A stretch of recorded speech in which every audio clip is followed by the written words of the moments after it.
Okay. Economics first year higher secondary examination September 2021 answer key പരിശോധിക്കുക. First question, which of the following bank is known as World Bank? ചുവടെ തന്നിട്ടുള്ള ബാങ്കുകളിൽ ലോക bank എന്നറിയപ്പെടുന്നത് ഏതാണ്? Answer option C ആണ്, international bank for reconstruction and development. B question ഇതാണ്, data collected from a newspaper is an example of എന്താണ്? Primary data, secondary data, unpublished data, raw data. Answer option B ആണ്, secondary data അല്ലെങ്കിൽ ദ്വിതീയ ദത്തങ്ങൾ. C question ഇതാണ്, jail cost of living as a measure of poverty line is used by Dadabhai Naoroji, VKRV Rao, Findlay Shirras, Amartya Sen. Answer option A ആണ് right answer, Dadabhai Naoroji. Next question, choose an example for commercial energy source. വാണിജ്യ ഊർജ്ജ സ്രോതസ്സിനുള്ള ഉദാഹരണം തിരഞ്ഞെടുത്ത് എഴുതാനാണ് പറഞ്ഞിരിക്കുന്നത്. Answer electricity ആണ് കേട്ടോ, വൈദ്യുതിയാണ് ഉത്തരമായിട്ട് വരുന്നത്. Okay. Next question, Tally marks of A distribution represents dash. അതായത് ഒരു വിതരണ ശ്രേണിയുടെ ടാലി മാർക്ക് പ്രതിനിധീകരിക്കുന്നത് എന്തിനെയാണെന്നാണ് ചോദിച്ചിരിക്കുന്നത്. ആൻസർ ക്ലാസ് ഫ്രീക്വൻസി അല്ലെങ്കിൽ ക്ലാസ് ആവർത്തിയാണ് ഉത്തരമായിട്ട് വരുന്നത്. Okay. Next question, the range of A series represent dash. ഒരു ശ്രേണിയുടെ റേഞ്ച് പ്രതിദാനം ചെയ്യുന്നത് എന്തിനെയെന്നാണ് ചോദിച്ചിരിക്കുന്നത്. ആൻസർ ഓപ്ഷൻ ഡി ആണ്, difference between highest number and lowest number in the series. Next question, which of the following is an എൻവയോൺമെന്റൽ issue? ചൂടെ തന്നിട്ടുള്ളവയിൽ പാരിസ്ഥിതിക പ്രശ്നം ഏതെന്നാണ് ചോദിച്ചിരിക്കുന്നത്. ആൻസർ ഓപ്ഷൻ സി ആണ്, ലാൻഡ് ഡീഗ്രഡേഷൻ അല്ലെങ്കിൽ മണ്ണിന്റെ അപചയം. Next question, which of the following diagram helps to locate median? താഴെ തന്നിട്ടുള്ളവയിൽ ഏത് ഡയഗ്രത്തിന്റെ സഹായത്തിലാണ് മീഡിയൻ നിർണ്ണയിക്കാൻ കഴിയുന്നതാണ് ചോദിച്ചിരിക്കുന്നത്. ആൻസർ ഓപ്ഷൻ എ, ഹിസ്റ്റോഗ്രാം ആണ് right answer. Next question, persons who own and operate an enterprise to earn their livelihood are known as. ഉപജീവനത്തിനായി ഒരു സംരംഭത്തിന്റെ ഉടമയായിരിക്കുകയും അത് നടത്തിക്കൊണ്ടു പോവുകയും ചെയ്യുന്ന വ്യക്തികൾ എന്തെന്നാണ് അറിയപ്പെടുന്നത്. ഓക്കെ. അപ്പൊ ആൻസർ ഏതാണ്? ഓപ്ഷൻ എ ആണ് റൈറ്റ് ആൻസർ, സെൽഫ് എംപ്ലോയിഡ് അല്ലെങ്കിൽ സ്വയം തൊഴിൽ കണ്ടെത്തുന്നവർ എന്നാണ് ഉത്തരമായിട്ട് വരുന്നത്. Okay. Next question, which index number indicate the changes in general price level? Answer option C ആണ്, ഹോൾസെയിൽ പ്രൈസ് ഇൻഡെക്സ് വരുന്നത്. Okay. Next question, which of the following is not a health indicator of a country?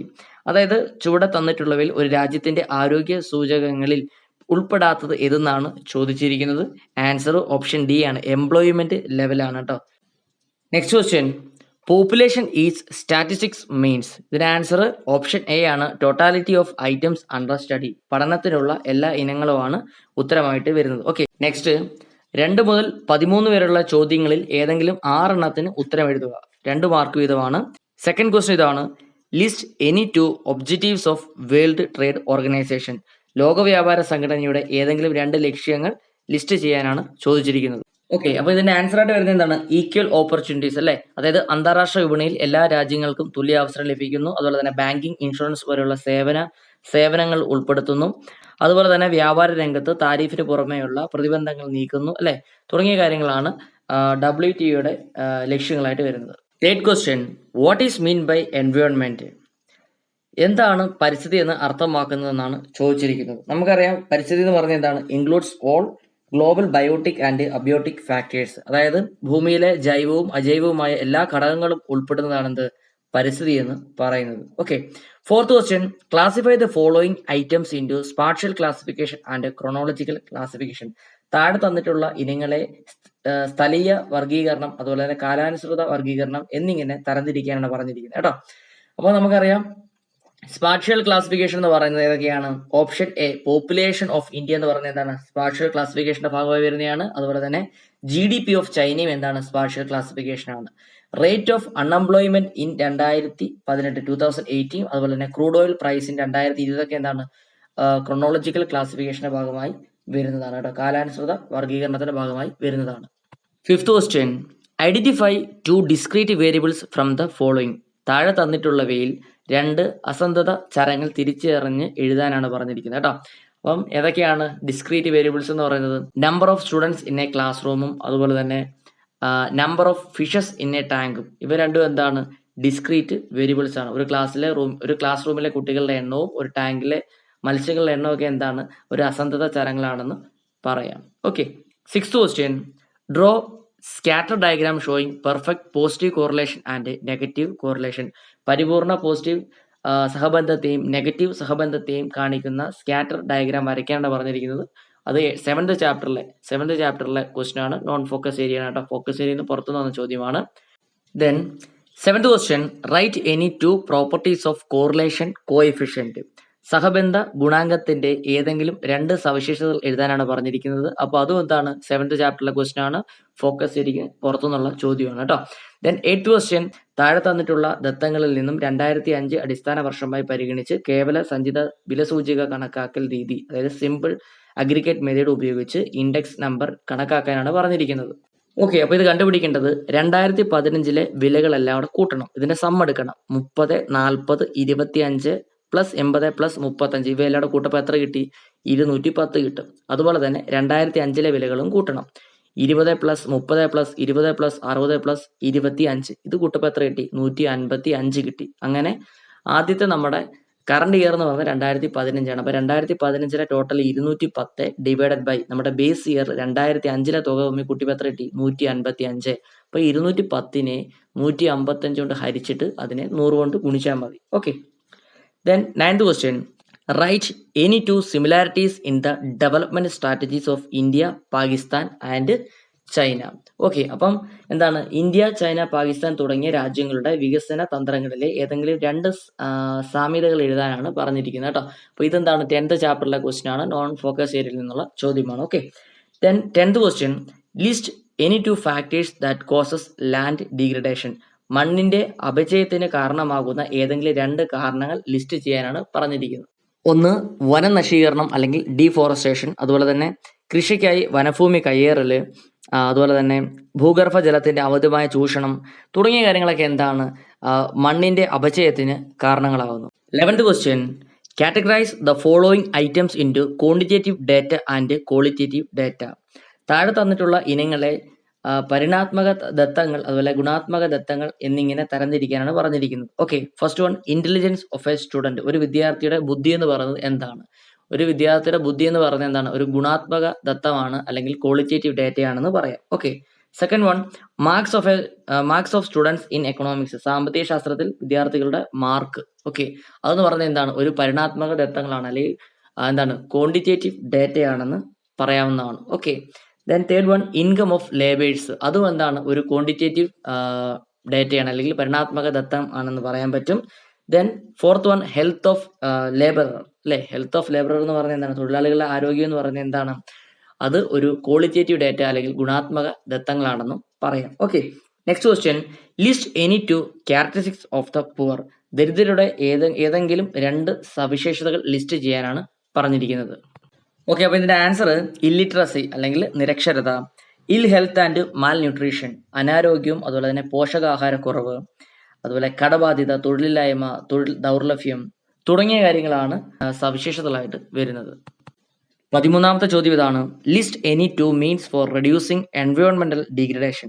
പരിസ്ഥിതി അപചയം കുറച്ചുകൊണ്ട് വരുന്നതിനുള്ള ഏതെങ്കിലും രണ്ട് മാർഗങ്ങൾ list ചെയ്യുക. അതായത് കളനാശികളുടെ ഉപയോഗം കുറയ്ക്കുക, അതുപോലെ തന്നെ പ്ലാസ്റ്റിക്കിന്റെ ഉപയോഗം പരമാവധി ഒഴിവാക്കുക.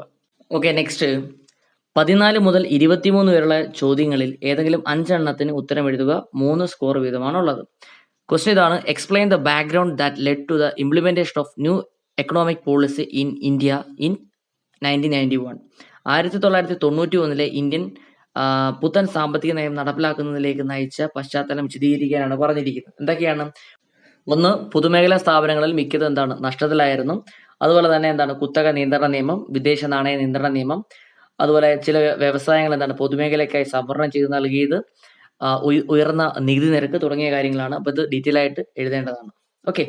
Then next question, organic farming gets more importance in the present day world. Give any 3 reasons. വർത്തമാനകാല ലോകത്തിൽ ജൈവ കൃഷി കൂടുതൽ പ്രാധാന്യം നേടുന്നു. 3 കാരണങ്ങൾ എഴുതാനാണ് പറഞ്ഞിരിക്കുന്നത്. ഓക്കെ. ഇതിന്റെ കാരണങ്ങൾ എന്താണ്? ഒന്ന്, നമ്മുടെ ആരോഗ്യ സംരക്ഷണമാണ്. അതുപോലെ തന്നെ എന്താണ്? വിഷരഹിതമായ പച്ചക്കറികൾ ലഭിക്കണം. അതുപോലെ തന്നെ എന്താണ്? മലിനീകരണം കുറയ്ക്കണം. ജലമലിനീകരണം തുടങ്ങിയവയൊക്കെ എന്താണ്? കുറയ്ക്കാൻ സാധിക്കുന്നു. അതുപോലെ തന്നെ ലാൻഡ് ഡീഗ്രഡേഷൻ, മണ്ണിന്റെ അപചയം തുടങ്ങിയ കാര്യങ്ങളൊക്കെയാണ് കേട്ടോ.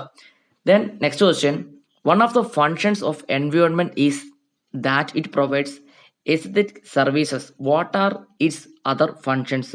അതായത് സൗന്ദര്യാത്മക അനുഭൂതി നൽകാൻ കഴിയുന്നത് പരിസ്ഥിതിയുടെ ധർമ്മങ്ങളിൽ ഒന്നാണ്. പരിസ്ഥിതിയുടെ മറ്റു ധർമ്മങ്ങൾ ഏതെല്ലാമാണെന്നാണ് ചോദിച്ചിരിക്കുന്നത്.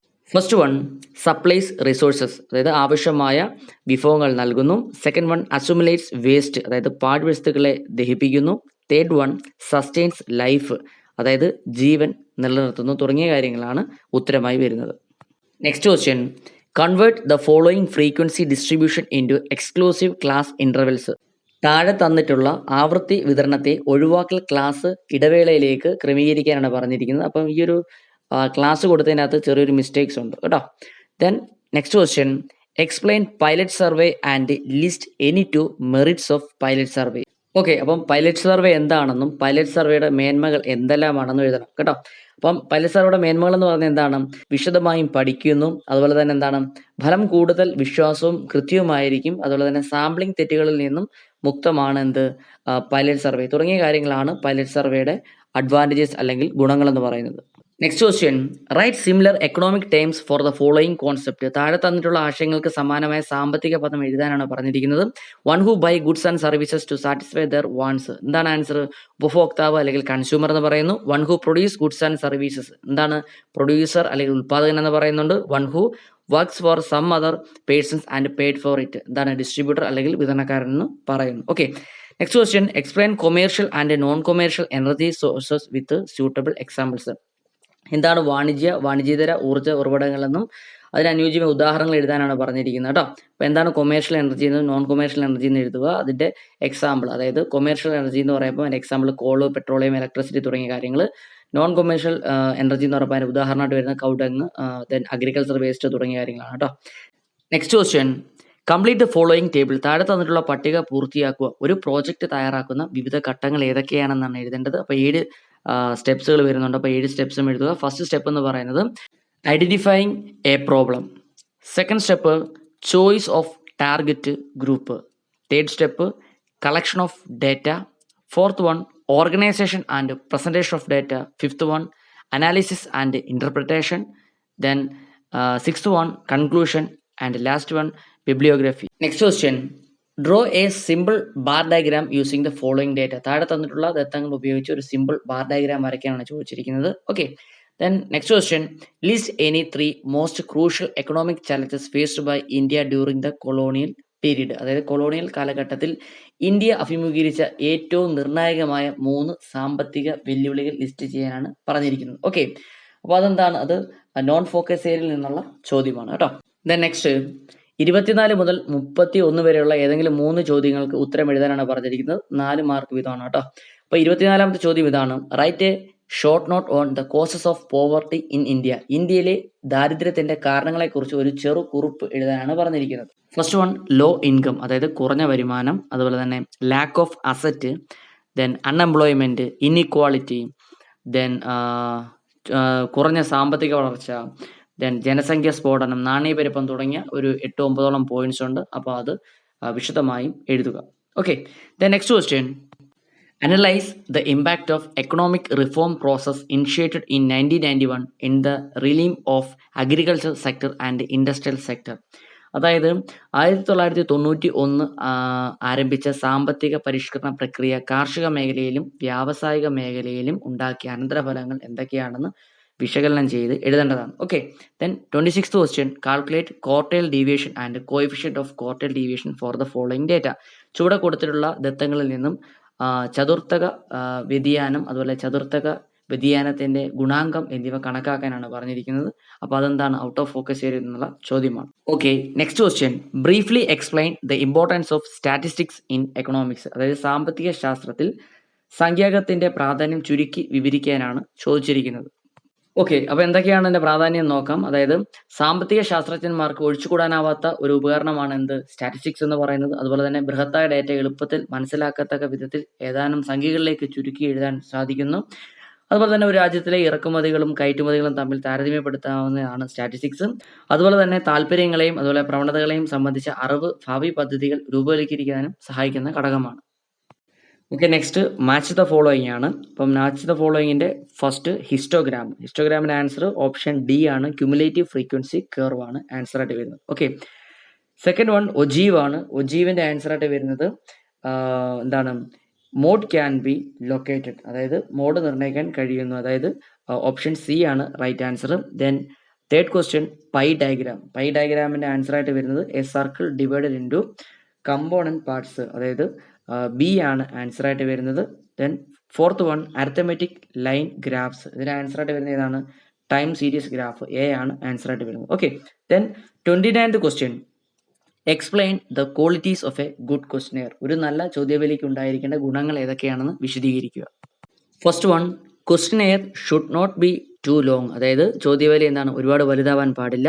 Second one, question should be move from general to specific, അതായത് പൊതുവായ ചോദ്യങ്ങളിൽ തുടങ്ങി പ്രത്യേക ചോദ്യങ്ങളിൽ എത്തണം. അതുപോലെ തന്നെ question should be precise and clear, ചോദ്യങ്ങൾ കൃത്യതയാർന്നതും അതുപോലെ വ്യക്തവുമായിരിക്കണം. Question should not lead to answer, അതായത് ഉത്തരങ്ങളിലേക്ക് നയിക്കുന്ന വിധത്തിലാകരുത് ചോദ്യങ്ങൾ.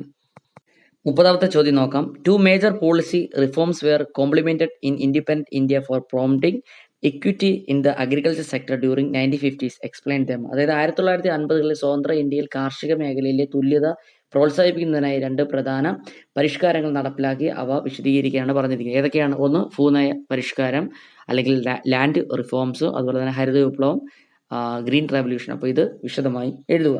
ഓക്കെ, ദെൻ 31ാമത്തെ ചോദ്യം ഇതാണ്. Explain the role of health infrastructure in Kerala to tackle COVID-19 pandemic, അതായത് COVID-19 മഹാമാരിയെ നേരിടുന്നതിൽ കേരളത്തിലെ ആരോഗ്യ പശ്ചാത്തല സൗകര്യങ്ങളുടെ പങ്ക് വിശദീകരിക്കാനാണ് ചോദിച്ചിരിക്കുന്നത്. ഓക്കെ, അപ്പോൾ ഇത് എന്താണ്, ഒരു റിലവൻ്റ് ആയിട്ടുള്ള ഒരു ക്വസ്റ്റ്യൻ ആണ്. അപ്പം എങ്ങനെയായിരുന്നു കേരളത്തിൻ്റെ ആരോഗ്യ മേഖലയെന്ന് വിശദമായി എഴുതുക. ഓക്കെ, അടുത്തത് 32 മുതൽ 37 വരെയുള്ള ഏതെങ്കിലും 3 ചോദ്യങ്ങൾക്ക് ഉത്തരമാണ് എഴുതേണ്ടത്. 5 മാർക്ക് വീതമാണ് ഉള്ളത്. ഓക്കെ, അപ്പം 32ാമത്തെ ചോദ്യം ഇതാണ്. Explain the liberalisation policy measures taken by the government in 1991 in the areas of industrial sector and financial sector, അതായത് വ്യാവസായിക മേഖലയിലും ധനകാര്യ മേഖലയിലും 1991 ഗവൺമെന്റ് നടപ്പിലാക്കിയ ഉദാരവൽക്കരണ നടപടികൾ വിശദീകരിക്കാനാണ് ചോദിച്ചിരിക്കുന്നത്. ഓക്കെ, അപ്പം വ്യാവസായിക മേഖലയിലാണെങ്കിൽ ലൈസൻസിങ് നിർത്തലാക്കുന്നു, അതുപോലെ സംഭരണം നിർത്തലാക്കുന്നു, ചെറുകിട മേഖലയിലേക്കുള്ള സംവരണം നിർത്തലാക്കുന്നു, അതുപോലെ സ്വകാര്യ കുത്തക നിയമത്തിനും അതുപോലെ വിദേശ നാണ്യ നിയമത്തിനും ഭേദഗതി വരുത്തുന്നു. ഓക്കെ, അതുപോലെ തന്നെ ധനകാര്യ മേഖല പരിഷ്കാരങ്ങളാണെങ്കിൽ ബാങ്ക് ബ്രാഞ്ച് ലൈസൻസിങ് ഉദാരമാക്കുന്നു, അതുപോലെ തന്നെ ICICI, HDFC തുടങ്ങിയ ആധുനിക സ്വകാര്യ ബാങ്കുകൾക്കും വിദേശ ബാങ്കുകൾക്കും അനുമതി ലഭിക്കുന്നു. നിക്ഷേപ നിരക്കിന്റെയും വായ്പ നിരക്കിന്റെയും നിയന്ത്രണം നീക്കി തുടങ്ങിയ കാര്യങ്ങളാണ് കേട്ടോ. മ്യൂച്വൽ ഫണ്ടുകൾ ആരംഭിക്കാൻ സ്വകാര്യ മേഖലയ്ക്ക് അനുമതി നൽകുന്നു തുടങ്ങിയ കാര്യങ്ങളാണ് വ്യാവസായിക മേഖലയിലെയും അതുപോലെ തന്നെ ധനകാര്യ മേഖലയിലെയും പരിഷ്കാരങ്ങളെന്ന് പറയുന്നത്. ഓക്കെ, 33ാമത്തെ ചോദ്യം ഇതാണ്. Analyse the challenges faced by the power sector in India. ഇന്ത്യയിലെ ഊർജ്ജ മേഖല അഭിമുഖീകരിച്ചുകൊണ്ടിരിക്കുന്ന വെല്ലുവിളികൾ വിശകലനം ചെയ്യാനാണ് ചോദിച്ചിരിക്കുന്നത്. അതായത് ഉയർന്ന സാമ്പത്തിക വളർച്ചാ നിരക്കിന് ആവശ്യമായത്ര വൈദ്യുതി ഇവിടെ ഉൽപ്പാദിപ്പിക്കുന്നില്ല, അതുപോലെ തന്നെ വൈദ്യുതി ഉൽപ്പാദനത്തിലുള്ള നമ്മുടെ സ്ഥാപിത ശേഷി വളരെ കുറവാണ്, അതുപോലെ തന്നെ സംസ്ഥാനങ്ങളിലെ ഇലക്ട്രിസിറ്റി ബോർഡുകളുടെ കാര്യക്ഷമത ഇല്ലായ്മ, ഇടയ്ക്കിടെ വൈദ്യുതി വിതരണം സ്തംഭിക്കുന്ന പവർ കട്ട് തുടങ്ങിയ കാര്യങ്ങളൊക്കെയാണ്. അതുപോലെ തന്നെ താപവൈദ്യുതി ഉൽപ്പാദന കേന്ദ്രങ്ങൾക്ക് ആവശ്യത്തിന് വേണ്ടത്ര കൽക്കരി കിട്ടുന്നില്ല, അതുപോലെ വിതരണ നഷ്ടം, ഉപയോക്താക്കൾക്കുള്ള സബ്സിഡി, ഇതിനെല്ലാം പുറമെ വൈദ്യുതി മോഷണം തുടങ്ങിയ കാര്യങ്ങളൊക്കെ എന്താണ്, ഇന്ത്യയിലെ വൈദ്യുതി മേഖലയിലെ പ്രധാനപ്പെട്ട വെല്ലുവിളികളാണ്. Okay, next question. Explain sampling errors, list 3 different types of non sampling errors. എന്താണ് സാമ്പിളിംഗ് എറർ എന്ന് എഴുതുക. അതുപോലെ തന്നെ വിവിധ തരത്തിലുള്ള നോൺ സാമ്പിളിംഗ് എറേഴ്സ് ഏതൊക്കെയാണെന്ന്, അതായത് എറേഴ്സ് ഇൻ ഡേറ്റ അക്വിസിഷൻ വരുന്നുണ്ട്, അതുപോലെ തന്നെ non response error, sampling bias തുടങ്ങിയ 3 നോൺ സാമ്പിളിംഗ് എറേഴ്സ് ഏതൊക്കെയാണെന്നും എഴുതുക. Okay, next question. Draw A pi diagram from the following data, അതായത് താഴെ തന്നിട്ടുള്ള ദത്തങ്ങളിൽ നിന്നും ഒരു പൈ ഡയഗ്രാം വരയ്ക്കാനാണ് പറഞ്ഞിരിക്കുന്നത്. ഓക്കെ, ഇപ്പോൾ 2 ബോക്സാണ് നമുക്കിവിടെ ഉള്ളത്. ഒന്ന് ഐറ്റത്തിൻ്റെ ഉണ്ട്, ദെൻ എക്സ്പെൻഡിച്ചർ ഉണ്ട് അല്ലേ. അപ്പം ഇനവും ചെലവും, അതായത് ഇവിടെ നമുക്ക് പൈ ഡയഗ്രാം വരയ്ക്കണമെങ്കിൽ നമ്മുടെ എക്സ്പെൻഡിച്ചറിന്റെ സം എടുക്കണം. 400, 60, 300, 600, 250, 200 ഇതെല്ലാം കൂടെ കൂട്ടപ്പം നമുക്ക് 1810 കിട്ടും. ദെൻ ഓരോ ഐറ്റത്തിനെ നമ്മൾ എന്ത് ചെയ്യണം, 1810 കൊണ്ട് ഹരിച്ചിട്ട് 100 കൊണ്ട് ഗുണിക്കണം. അപ്പം നമുക്ക് എന്ത് കിട്ടും, അതിൻ്റെ പെർസെൻറ്റേജ് കിട്ടും. ഉദാഹരണത്തിന് ഇപ്പം നമുക്കിവിടെ മൊത്തത്തിൽ കൂട്ടിയപ്പം 1810 കിട്ടി. അപ്പം നമ്മുടെ ആദ്യത്തെ ഐറ്റം ഏതാണ്, ഫുഡാണ്. അപ്പം 400/1810 × 100, അപ്പം നമുക്ക് എന്ത് കിട്ടി, അതിൻ്റെ പെർസെൻറ്റേജ് കിട്ടി. ദെൻ നെക്സ്റ്റ് എന്താണ് കണ്ടുപിടിക്കേണ്ടത്, ആംഗിൾ കണ്ടുപിടിക്കണം അല്ലേ. അപ്പം ഇതിൻ്റെ ആൻസർ നമുക്ക് എന്ത് കിട്ടി, 400/1810 × 100 ഗുണിക്കപ്പം 22% എന്ന് കിട്ടും. ഓക്കെ, അപ്പോൾ ആ 22%ത്തിൻ്റെ നമ്മൾ ആംഗിൾ കണ്ടുപിടിക്കാൻ വേണ്ടി 22 × 3.6 ചെയ്താൽ മതി. ഓക്കെ, അങ്ങനെ ഓരോന്നിൻ്റെയും കണ്ടുപിടിച്ചിട്ട് എന്ത് ചെയ്യണം, പൈ ഡയഗ്രാം വരയ്ക്കാവുന്നതാണ്. ഓക്കെ, ദെൻ 36ാമത്തെ ചോദ്യം ഇതാണ്, explain the factors that contribute to human capital. അതായത് മനുഷ്യ മൂലധനത്തിന് സംഭാവന ചെയ്യുന്ന ഘടകങ്ങളെക്കുറിച്ച് വിവരിക്കാനാണ് പറഞ്ഞിരിക്കുന്നത്. എന്തൊക്കെ, എഡ്യൂക്കേഷൻ വരുന്നുണ്ട്, അതുപോലെ തന്നെ സ്കിൽ ഡെവലപ്മെന്റ് വരുന്നുണ്ട്, അതുപോലെ നമ്മുടെ ഹെൽത്ത്, ആരോഗ്യം തുടങ്ങിയ കാര്യങ്ങളൊക്കെയാണ് എന്ത് വരുന്നത്, ഹ്യൂമൻ ക്യാപിറ്റലിന്റെ ഭാഗമായി വരുന്നത്. ഓക്കെ, അപ്പോൾ 37ാമത്തെ ചോദ്യം ഇതാണ്, ഒരു പ്രദേശത്തെ ആളുകളുടെ ശരാശരി പാലിന്റെ ഉപഭോഗം കണ്ടെത്തുന്നതിനായി ഒരു സർവേ നടത്തുന്നു അല്ലേ. അപ്പോൾ 50 കുടുംബങ്ങളാണ് പഠനവിധേയമാക്കിയത്. അവരുടെ ഒരു മാസത്തെ പാലിന്റെ ഉപഭോഗം താഴെ തന്നിട്ടുണ്ട്. ഇവ ഉപയോഗിച്ച് ക്ലാസ് ഇടവേള 10 ഒഴിവാക്കൽ രീതിയിൽ, അതായത് എക്സ്ക്ലൂസീവ് മെത്തേഡ് അനുസരിച്ച് ആവൃത്തി വിതരണം തയ്യാറാക്കാനാണ് പറഞ്ഞിരിക്കുന്നത്. ഓക്കെ, അപ്പോൾ നമുക്ക് എന്തൊക്കെ വേണം, നമുക്ക് ക്ലാസ് വേണം, ടാലി മാർക്ക് ഉണ്ട്, ദെൻ ഫ്രീക്വൻസി, 3 കാര്യങ്ങൾ നമുക്ക് വേണം അല്ലേ. അപ്പം നമുക്കിവിടെ ക്ലാസ് എടുക്കേണ്ടത് എങ്ങനെയാണ്, അപ്പം ഏറ്റവും ചെറിയ സംഖ്യ 4 ആണ് വരുന്നത് അല്ലേ. അപ്പം നമ്മുടെ ക്ലാസ് എടുക്കേണ്ടത് 0 to 10 ആണ് എടുക്കുന്നത്, 0 to 10. അങ്ങനെ മാക്സിമം എത്ര വരെ ഉണ്ട്, 40 വരെയാണുള്ളത് അല്ലേ. അപ്പം 0 മുതൽ 10 വരെ ഒരു ക്ലാസ് ആവുന്നു, ദെൻ 10 മുതൽ 20 വരെ, ദെൻ 20 to 30, ദെൻ 30 to 40 അല്ലേ. അപ്പം ഇതിനകത്ത് ഓരോ ക്ലാസ്സിലും ഉൾപ്പെടുന്ന സംഖ്യകൾ എത്രയാണെന്ന് അനുസരിച്ച് അതിന് ടാലി മാർക്ക് നൽകുക, അതിനനുസരിച്ച് എന്താണ്, ഫ്രീക്വൻസിയും നൽകേണ്ടതാണ്. ഓക്കെ, നെക്സ്റ്റ് 38 മുതൽ 41 വരെയുള്ള ചോദ്യങ്ങളിൽ ഏതെങ്കിലും 2 എണ്ണത്തിന് ഉത്തരം എഴുതുക. 8 മാർക്ക് വീതമാണ് ഉള്ളത്. ഓക്കെ, അപ്പം 38ാമത്തെ ചോദ്യം ഇതാണ്, ഇന്ത്യ ഗവൺമെന്റ് നടപ്പിലാക്കിയ വിവിധ ദാരിദ്ര്യ നിർമ്മാർജ്ജന പദ്ധതികൾ വിശകലനം ചെയ്യാനാണ് പറഞ്ഞിരിക്കുന്നത് അല്ലേ. അപ്പോൾ ഏതൊക്കെയാണ് പദ്ധതികൾ വരുന്നത്, ഒന്ന് സ്വയം തൊഴിൽ പദ്ധതികളും തൊഴിൽദാന പദ്ധതികളുമാണ്, അപ്പോൾ അത് വിശദമായി എഴുതേണ്ടതാണ്. ദെൻ സെക്കൻഡ് വൺ ഭക്ഷ്യസുരക്ഷാ പദ്ധതികൾ, അതും എന്താണ്, വളരെ ഡീറ്റെയിൽ ആയിട്ട് എഴുതണം, 8 മാർക്കിൻ്റെയാണ്. അതുപോലെ 3ാമത്തെയാണ് സാമൂഹ്യ സുരക്ഷാ പദ്ധതികൾ. അപ്പോൾ ഇവ 3 എന്താണ്, വളരെ ഡീറ്റെയിൽ ആയിട്ട് എഴുതേണ്ടതാണ്. ഓക്കെ, നെക്സ്റ്റ് ക്വസ്റ്റ്യൻ, സുസ്ഥിര വികസനം എന്നതുകൊണ്ട് അർത്ഥമാക്കുന്നത് എന്താണ്, അതുപോലെ തന്നെ സുസ്ഥിര വികസനത്തിനുള്ള തന്ത്രങ്ങൾ എന്തെല്ലാമെന്നാണ് ചോദിച്ചിരിക്കുന്നത് അല്ലേ. അപ്പോൾ സുസ്ഥിര വികസനം എന്ന് പറയുന്നത് എന്താണ്, ഭാവി തലമുറകൾക്ക് അവയുടെ ആവശ്യങ്ങൾ നിറവേറ്റാനുള്ള ശേഷിക്ക് ദോഷമാകാത്ത വിധത്തിൽ ഇന്നത്തെ തലമുറയുടെ ആവശ്യങ്ങൾ നിറവേറ്റുന്ന വികസനത്തിനെയാണ് എന്ത് പറയുന്നത്, സുസ്ഥിര വികസനം അല്ലെങ്കിൽ സസ്റ്റൈനബിൾ ഡെവലപ്മെന്റ് എന്ന് പറയുന്നത്. അതുപോലെ തന്നെ സുസ്ഥിര വികസനത്തിലുള്ള തന്ത്രങ്ങൾ ഒന്നെന്താണ്, ഗ്രാമപ്രദേശങ്ങളിൽ ഗോബർ ഗ്യാസിന്റെയും LPGയുടെയും ഉപയോഗത്തെ പ്രോത്സാഹിപ്പിക്കുക. അതുപോലെ തന്നെ എന്താണ്, വാഹനങ്ങളിൽ CNG ഇന്ധനമായി ഉപയോഗിക്കുന്നതൊക്കെ എന്താണ്, സസ്റ്റൈനബിൾ ഡെവലപ്മെന്റ് സ്ട്രാറ്റജി അല്ലെങ്കിൽ തന്ത്രമാണെന്ന് പറയാം. Okay, next, consider the data given below, draw less than ogive and more than ogive, locate median graphically. Okay, അപ്പോൾ ചുവടെ തന്നിട്ടുള്ള ദത്തങ്ങൾ പരിഗണിച്ച് ലെസ് ദാൻ ഒജീവും അതുപോലെ മോർ ദാൻ ഒജീവ് എന്നിവ വരയ്ക്കാനും അതുപോലെ തന്നെ ഗ്രാഫിക്കലി എന്ത് ചെയ്യണം, മീഡിയൻ നിർണ്ണയിക്കാനുമാണ് ചോദിച്ചിരിക്കുന്നത്. Last question, calculate arithmetic mean and median from the following data. അതായത് നമുക്ക് വേജസ് 10, 20, 20, 30, 30, 40 എന്നൊരു ക്ലാസ് തന്നിട്ടുണ്ട്, അതുപോലെ തന്നെ നമ്പർ ഓഫ് വർക്കേഴ്സ് തന്നിട്ടുണ്ട്. അപ്പോൾ ഇതിൽ നിന്നും അരിത്മെറ്റിക് മീൻ കണ്ടെത്തണം, അതുപോലെ തന്നെ മീഡിയനും കണ്ടെത്തണം.